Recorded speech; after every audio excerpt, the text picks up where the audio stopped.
जय हिंद सर। जय हिंद। सर ये 3 खतरनाक आतंकवादी सर हमने पकड़े सर पाकिस्तान से। सर ये फर्स्ट वाला सर हमने ये बालाकोट से पकड़ा सर। सर इसके बाकी साथी तो मारे गए थे, लेकिन इसको हमने जिंदा पकड़ लिया सर। सर लेकिन समस्या ये है कि ये बिल्कुल बोल नहीं रहा सर। काफी टफ लग रही है। Yes sir. इसको दिनचक पूजा का म्यूजिक सुनाओ, बोल पड़ेगा। Okay sir. सर ये सेकंड वाला सर ये हमने राजस्थान से पकड़ा सर। सर इसकी खास बात ये है कि इसको इतनी कोई टफ ट्रेनिंग दी है आईएसआई ने सर कि ये आसमान में उड़ता है सर। अच्छा, लेकिन इस पर तो हैप्पी बर्थडे लिखा हुआ है। सर ये आईएसआई के कोड वर्ड्स है सर।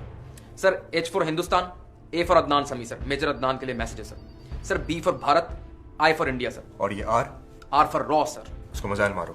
Okay sir. सर ये तीसरे वाला सर हमने जो बालाकोट में पेलोड गिराया था सर, उसमें इसका एक साथी मारा गया था सर। बाद में वो राजस्थान गया और हमारा एक विमान उसने ध्वस्त कर दिया सर। सर ये उसका कजन है।